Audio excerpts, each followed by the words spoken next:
May 18, 1863. Vicksburg, Mississippi, just after midnight, Confederate soldiers huddled in their trenches around the besieged city. They had been under bombardment for weeks. Artillery shells, mortars, the constant thunder of Union guns, but tonight was different.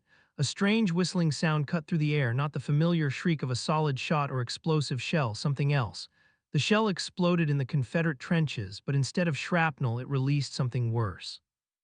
Liquid fire, a gel-like substance that stuck to everything it touched, skin, clothing, wood, and it burned, a chemical fire that water could not extinguish.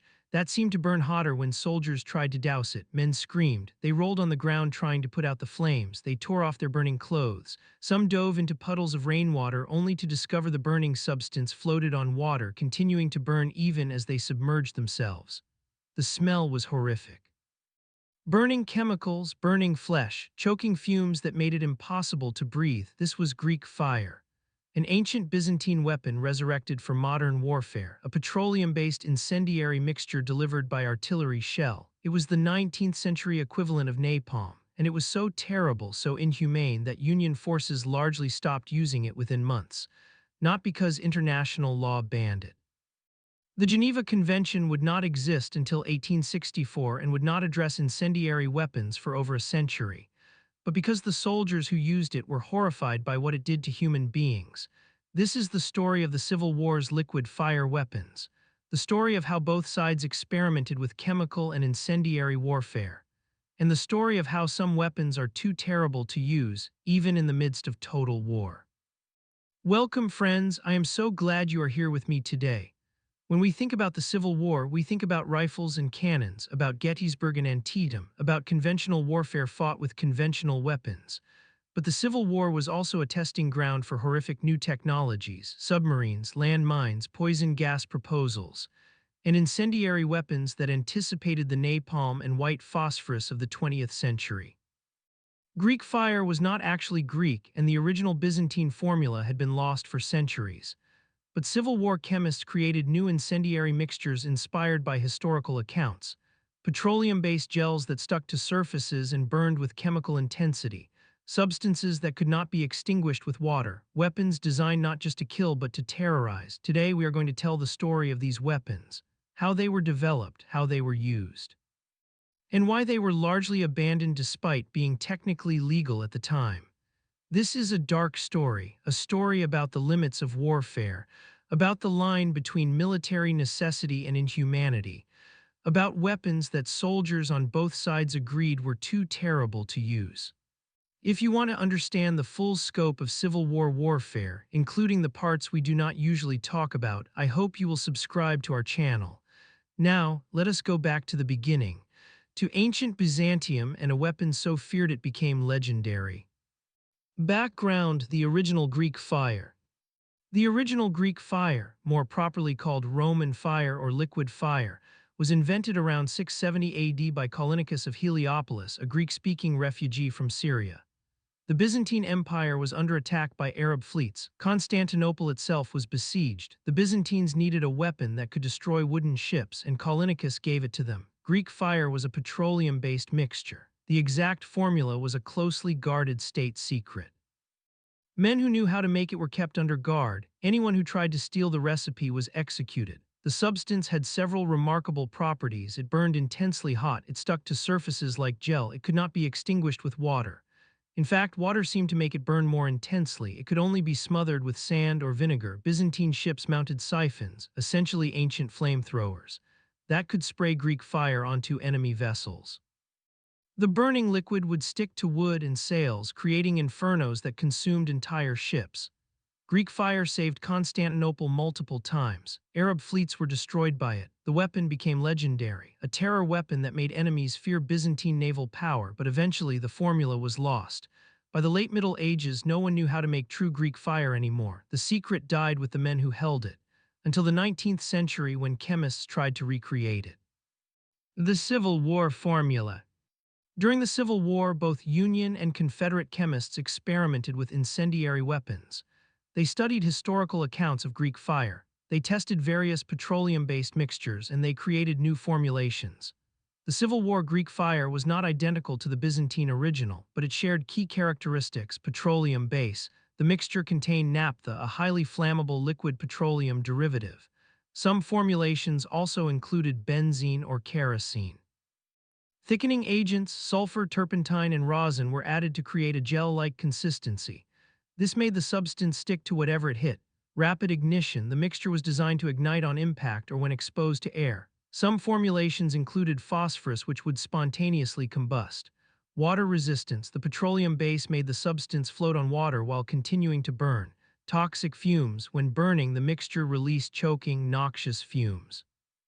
This was considered a valuable secondary effect. The Union Army's Ordnance Department tested various formulations. They filled artillery shells with the incendiary mixture. The shells would be fired from mortars or siege guns. On impact, the shell would break apart, spreading the burning substance over a wide area. It was, in essence, a 19th-century napalm bomb. The first use, Charleston and Vicksburg. Greek fire shells were first used extensively during two Union siege operations in 1863, Charleston, South Carolina, and Vicksburg, Mississippi. Charleston, Union forces besieging Charleston from Morris Island used Greek fire shells against Confederate fortifications. The shells were fired from long-range siege mortars. The goal was to set fire to wooden structures and create panic among defenders. Confederate accounts describe shells that exploded with a whoosh of flame rather than a bang. Liquid fire spreading across defensive positions, men frantically trying to extinguish flames that water would not put out. Vicksburg, during the siege of Vicksburg, Union forces fired Greek fire shells into Confederate trenches in the city itself. The results were horrifying. One Confederate soldier wrote, "The shells contained a liquid which, when it exploded, covered everything near with a fluid that burned with intense heat. Water would not extinguish it, and the men had to cover the burning spots with earth." Another account described men with the burning substance on their skin. They could not wipe it off because it stuck like tar. Water made it worse. Their only option was to scrape it off with knives or cover it with dirt and hope the lack of oxygen would smother the flames. The psychological impact was devastating. Soldiers feared Greek fire more than regular artillery. At least with regular shells, you either died quickly or you survived. With Greek fire, you might burn slowly, horribly. The technical problems. Despite its terrifying effectiveness, Greek fire had significant technical problems that limited its use. Premature detonation. Many Greek fire shells exploded inside the gun barrel when fired. The heat and pressure of firing would ignite the incendiary mixture before the shell left the cannon. This destroyed the gun and killed the crew. Artillery officers quickly learned to fear Greek fire duty. Loading these shells was extremely dangerous. Unreliable fuses. Some shells did not explode at all. They would land intact and simply sit there. Confederate soldiers learned to carefully approach unexploded Greek fire shells and bury them. Range limitations. The shells were too unstable for field artillery. They could only be safely fired from heavy siege mortars at relatively short ranges. This limited their tactical application. Manufacturing difficulties. The incendiary mixture was difficult to produce consistently. Different batches had different properties. Some burned intensely, others fizzled.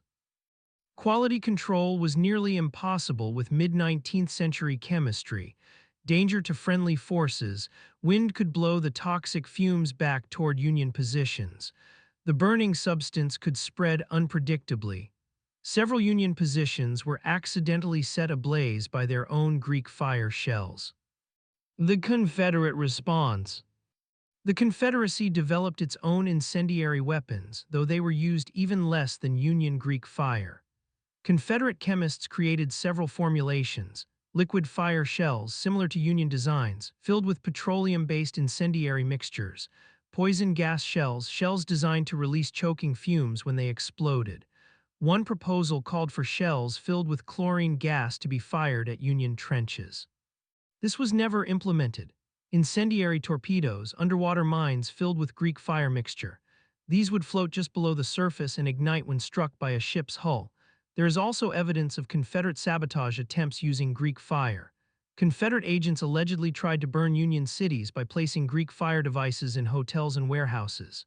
In November 1864, Confederate agents set fires in several New York City hotels using Greek fire devices. The fires were quickly extinguished and the plot failed. but it showed Confederate willingness to use incendiary weapons against civilian targets.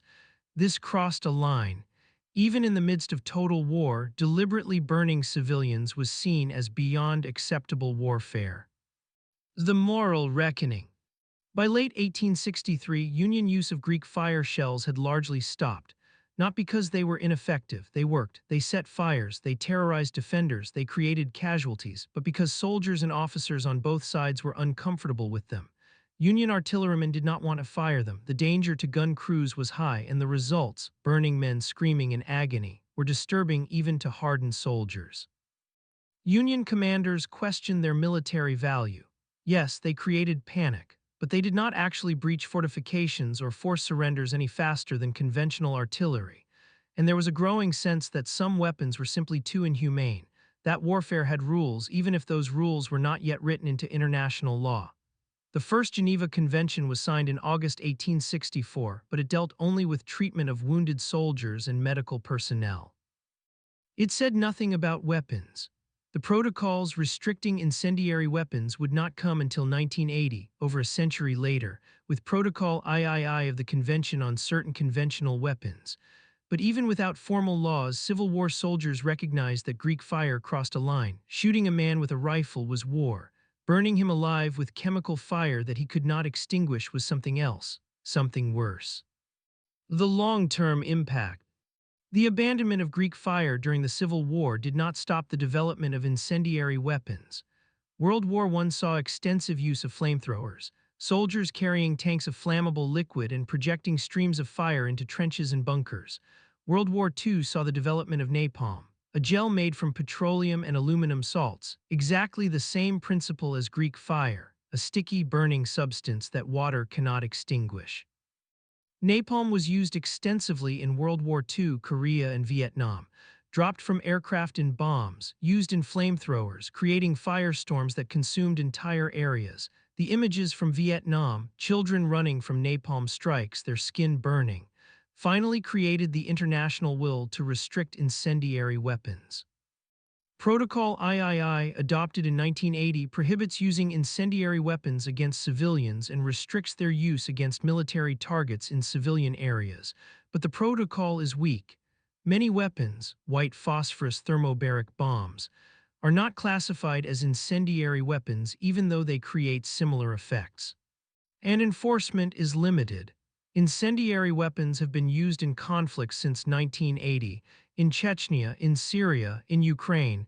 The lesson of Civil War Greek fire was that some weapons are too terrible to use, but that lesson keeps being forgotten. Reflection: the limits of war. Friends, the story of Greek fire in the Civil War raises profound questions about the nature of warfare.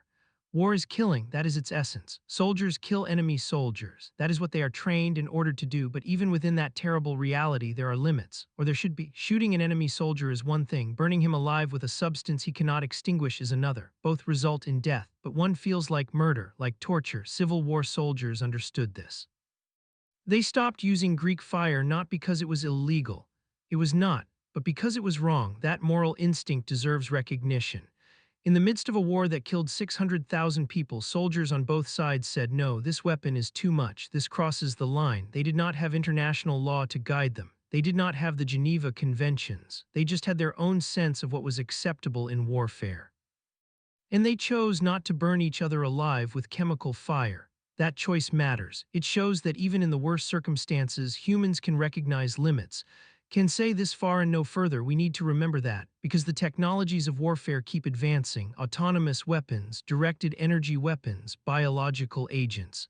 The potential for inhumane warfare is greater now than ever. The question Civil War soldiers asked is still relevant. Just because we can create a weapon, should we use it? As we close today, I want you to picture that Confederate soldier at Vicksburg one more time. May 1863, a Greek fire shell explodes in his trench. The burning gel splashes across his arm and chest. He tries to wipe it off. It sticks to his hands. He runs for water. The substance keeps burning even when wet. He screams for help. His comrades try to smother the flames with dirt. If he survives, and many did not, he will carry the scars for the rest of his life. Not just physical scars from the burns, but psychological scars from experiencing a weapon designed not just to kill but to inflict maximum suffering. This happened not in some distant medieval battle, not in a 20th century war, but in the American Civil War in the 1860s, before international law prohibited such weapons. Union chemists created it, Union artillery officers fired it, Union generals approved its use, but Union soldiers stopped using it. Because they recognized it as too terrible, too inhumane, even for war. That recognition, that moral choice, happened before the Geneva Convention existed, before international law codified the rules of warfare. It happened because individual soldiers and officers said, no, this is wrong. We should remember that legal and moral are not always the same thing, that sometimes the right choice is to not use a weapon even if you have it, even if using it might bring victory. Civil War Greek fire was abandoned not because it was banned, but because it was inhumane. That is a lesson we need to remember. Friends, if this story made you think, please share it. The dark chapters of history teach us as much as the heroic ones, and tell me in the comments. Had you known about Greek fire in the Civil War? What do you think about the decision to stop using it? I read every comment. Thank you for spending this time with me. Until next time, keep their memory alive.